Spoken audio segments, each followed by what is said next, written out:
이번에는 저항의 병렬 연결에 대해서 알아보도록 하겠습니다. 먼저 병렬 연결에서 전선이 갈라져서 전류가 흐르기 때문에 전체 전류는 각 저항에 흐르는 전류를 합친 것과 같다고 볼 수 있죠. 그래서 전체 전류 I는 I1과 I2를 합친 값이 됩니다. 매우 중요한 사실이니까 절대 잊으시면 안 됩니다. 병렬 연결에서 저항에 걸리는 전압을 볼까요? 전압이 3V가 주어질 때 저항이 지나가기 전에 3V인데 저항을 지나면 0V가 된다고 했죠. 그런데 저항이 나란하게 있어서 전기적인 높이가 같다 보니 3V의 에너지가 R1과 R2에 똑같이 주어지게 됩니다. 입체적으로 표현해 보자면 이렇게 나타낼 수 있습니다. 전기적인 높이 차가 R1과 R2가 같기 때문에 만약에 공이 떨어져서 그 에너지를 느낀다면 R1에 있든 R2에 있든 간에 아픈 정도는 똑같겠죠. 그래서 전지의 전압이 R1과 R2에 그대로 걸리기 때문에 전지의 전압과 R1, R2에 걸리는 V1과 V2 모두 전압이 같다고 볼 수 있습니다. 가전제품을 병렬 연결하는 가장 중요한 이유이다 보니까 이것 또한 꼭 기억하시기 바랍니다. 이번에는 전구의 밝기를 통해서 병렬 연결했을 때 전체 저항이 어떻게 변하는지 살펴보겠습니다. 전구 한 개를 연결했을 때의 밝기이고요. 같은 전압일 때 전구 두 개를 병렬 연결했을 때의 밝기입니다. 전구 한 개를 연결했을 때와 두 개를 연결했을 때 밝기는 변함이 없는 걸 볼 수 있죠. 왜 그러는지 예시를 통해서 이유를 알아볼까요? 실험에서는 저항이 같은 전구 두 개를 쓰고 있는데 예시에서는 저항을 좀 달리해서 알아보겠습니다. 전압이 6V, 저항이 1옴일 때 전류는 옴의 법칙에 의해서 R분의 V, 1분의 6A가 흐릅니다. 전압이 6V, 저항이 3옴일 때는 3분의 6, 2A가 흐르겠죠. 이 두 저항을 병렬로 연결하면 1옴에 흐르는 전류는 얼마일까요? 병렬 연결에서는 저항이 나란하게 있다 보니 전지의 전압 6V가 똑같이 걸린다고 했죠. 그러니까 저항이 이렇게 따로 있을 때처럼 같은 전압이 걸리기 때문에 똑같이 1옴에는 6A가 흐르게 됩니다. 마찬가지로 3옴일 때는 똑같이 6V가 걸리니까 2A가 흐르겠죠. 직렬 연결일 때는 저항이 크든 작든 전류의 세기가 같았죠.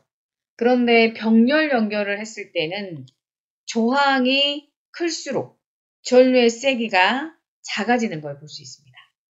이렇게 전체 전류가 오다가 아무래도 저항이 크면 이쪽으로 전류가 가질 못하겠죠. 그러니까 저항이 클수록 전류의 세기가 작아진다고 볼 수 있습니다. 또 하나 주목해야 될 부분이 있습니다. 저항이 한 개일 때 1옴에 흐르는 전류는 6A가 흘렀죠. 그런데 여기에 새로운 저항을 병렬 연결한다고 해서 1옴에 흐르는 전류 6A가 변하나요? 새로운 저항이 연결되더라도 1옴이 변하는 것도 아니고 걸리는 전압 6V가 변하는 것도 아니기 때문에 6A도 바뀌지 않죠. 그러면 뭐가 바뀌느냐? 바로 각 저항에 흐르는 전류의 합인 전체 전류가 6A와 2A를 합친 값이 되기 때문에 8A가 흐르게 되죠.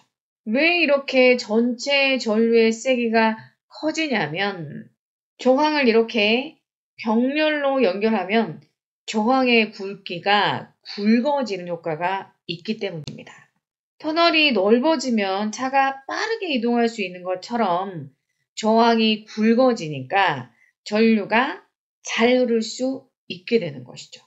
병렬 연결을 하면 굵기가 굵어지므로 전체 저항이 작아지게 된다라고 볼 수 있습니다. 얼마나 작아지는지 계산해 볼까요? 전체 전류가 8A인 걸 알아냈고 전압은 6V 그대로니까 전체 저항 R은 I분의 V, 8분의 6, 즉 4분의 3 ohm이 나오네요. 찬찬히 보면 분모는 4가 나온 걸 보니까 각 저항을 합친 것 같고 분자 3은 각 저항을 곱한 것처럼 보이네요.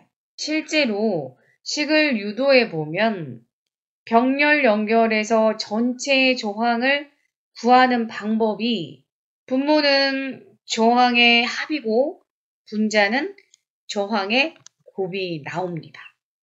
그래서 전체 저항 R은 R1 플러스 R2분의 R1 곱하기 R2로 구할 수 있습니다. 요걸 기억하면은 직렬과 병렬이 같이 있는 회로에서 매우 유용하게 활용할 수 있습니다. 그런데 이렇게 병렬 연결만 있는 경우는 굳이 이 식을 사용하지 않아도 전압이 어디에서든 일정하다라고 하는 것을 사용한다면 각 전류를 구할 수 있기 때문에 이 식을 굳이 생각하지 않아도 됩니다. 심화 과정인데 이 두 개의 전구 중에 누가 더 밝냐를 굳이 따져보자면 전류와 전압을 곱한 만큼 전류의 밝기가 결정된다고 했죠. 그래서 전압은 같은데 저항이 작은 쪽이 전류가 더 많이 흐르기 때문에 병렬 연결에서는 전류가 많이 흐르는 저항이 작은 쪽, 요 R1이 더 밝다고 볼 수 있겠습니다.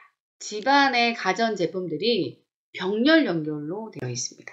그래서 220V의 전압이 주어질 때 각 저항에 걸리는 전압은 모두 220V로 일정하게 됩니다.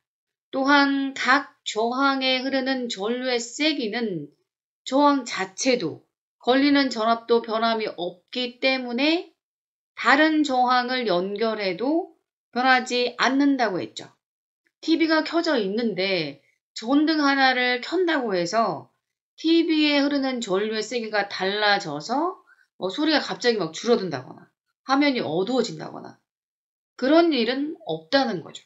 다만 가전제품을 계속 연결할수록 저항이 굵어지는 효과가 있기 때문에 전체 저항은 감소해서 전체 전류가 커지게 되고 그로 인해서 가열이 돼서 화재로 이어질 수 있게 됩니다. 그래서 전류가 공급되는 전원 가까이 전체 전류가 흐르는 곳에 누전 차단기를 설치합니다. 그런데 누전 차단기는 회로에 직렬로 연결합니다. 이렇게 한 줄로 이어지도록 일직선이 되게 하는 거죠. 그렇게 하면 전체 전류가 누전 차단기의 퓨즈를 지나가게 되고 과도한 전류가 흐를 때 퓨즈가 끊어져서 과도한 전류가 흐르는 걸 막아줄 수 있게 됩니다. 병렬 연결은 하나의 저항이 고장이 나도 전선이 갈라져 있기 때문에 전류가 다른 쪽으로는 흐를 수가 있으니까 다른 제품에 영향을 주지 않는다는 특징을 갖고 있습니다. 이렇게 실험에서 보면 하나의 전구를 빼도 다른 전구에는 아무런 변함이 없는 걸 볼 수 있죠. 그리고 우리가 많이 사용하는 멀티탭 뒤쪽을 열어서 보면 이렇게 되어 있습니다.